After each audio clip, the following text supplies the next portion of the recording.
이게 시간이 걸릴 뿐이지 항상 기회는 줘요. 좋아요와 구독 눌러주시면 내일 아침은 떡상. 올라오는 파동에 탈출을 먼저 하고 다시 잡아야지. 쌍바닥 이제 시점 맞춰서 다시 잡으면 돼요. 별로 어렵지는 않아요. 한번 탈출하고 다시 바닥에서 잡던지 하는 거죠. 여기에 보험이 되는 거죠. 여기가 이제 보험 구간이 되는 거예요.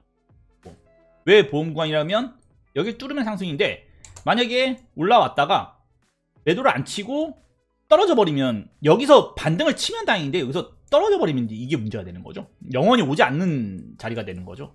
이게 이제 2017년도 18년도 때도 그랬어요. 영원히 오지 않는 자리가 돼요.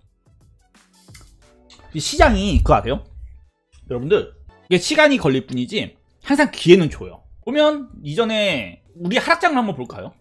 근데 여러분들 나는 사람들이 그렇게 겁먹을 필요는 없다고 생각을 해. 왜냐하면 최고점이 여기잖아요. 이전의 시장도 보면 최고점이 여기에요. 자, 그럼 과연 최고점에서 과연 물린 사람이 있다라고 우리가 한번 가정을 해봅시다. 최고점에서 물린 사람이 있어요. 이 사람이 만약에 반대로 탈출했다 그러면 최고점에서 물린 사람이 손실률은 뭐 대략적으로 13% 정도 돼요. 내가 탈출하겠다라고 생각하는 사람이죠. 그러니까 내가 탈출하겠다라고 생각하는 사람이랑 탈출하지 않겠다라고 생각하는 사람이랑 이제 차이를 한번 본다 그러면 항상 시장은 기회를 준다고 해요. 탈출을 하면 손실이 13%로 끝나는 거예요. 그러면 여기서 물린 사람들도 있을 거 아니에요. 여기서 물린 사람들이 또 있을 거 아니야. 최고점에서 물린 사람들이 또 있을 거예요. 그럼 이 사람들은 여기서 물린 사람들은 탈출할 수 있을까요? 없을까요? 아니 뭘 있겠지. 여기서 나오던 여기서 나오던 뭐 여기서 나오던 이때는 이제 조금 탈출을 못하고 나서 나왔던 반등이 여기가 되겠죠. 대략적으로 한 20% 정도 되네요. 20% 정도.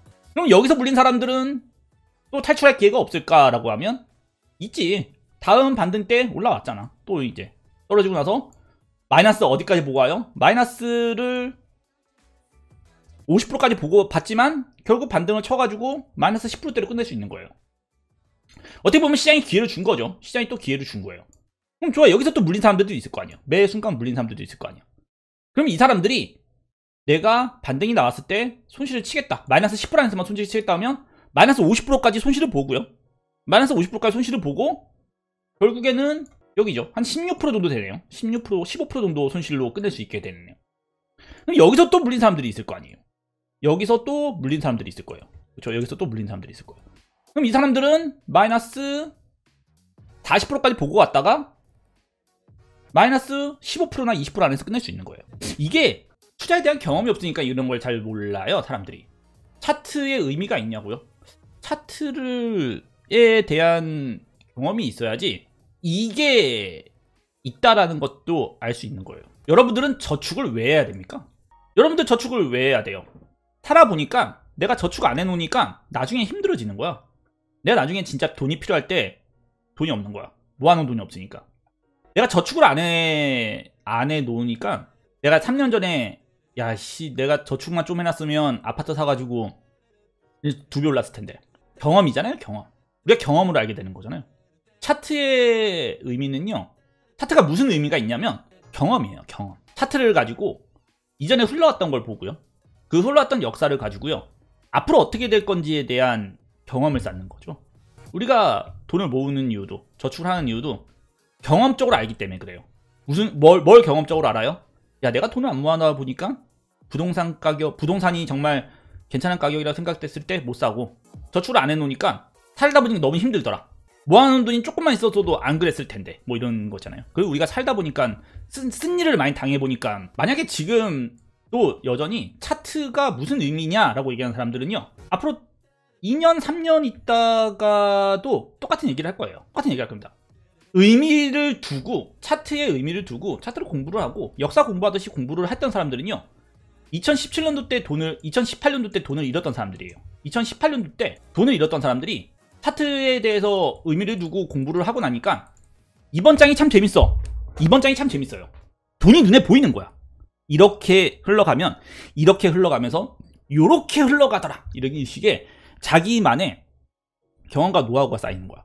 요렇게 저점이 깨지고 저렇게 때리니까 저렇게 고점이 뚫리니까 미친듯이 또 가더라. 뭐 이런 거 있잖아요. 나보다 더 경험이 많은 사람들이 많더라고요. 공부했던 사람들 있잖아요. 차트 공부했던 사람들. 어떤 거 뭐 이런 거예요. 저는 이번 장에 알트 펌핑을 못 먹었어요. 왜 알트 펌핑을 못 먹었냐면 차트 공부를 했던 사람들 중에서 나랑 좀 다른 방식으로 그러니까 비트코인이 이런 방식으로 이렇게 도미넌스가 움직이면서 이렇게 되니까 알트가 엄청나게 펌핑이 나왔어요. 그랬니? 제가 그때 그렇게 차트를 보면서 공부를 했거든요.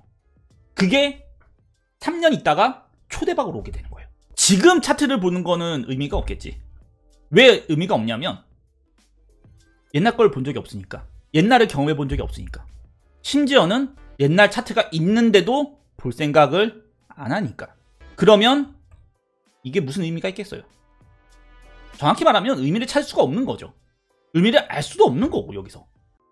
영상이 도움이 되셨나요? 분석 중 나온 거래소와 분석 사이트는 영상 하단 더보기를 눌러 링크 확인할 수 있으며 모바일에서도 영상 설명을 열어 각 거래소 링크, 트레이딩뷰 사이트 링크를 확인할 수 있습니다. 영상이 도움이 되셨다면 좋아요와 구독 그리고 알람 설정까지 눌러주시면 내일 아침은 떡상!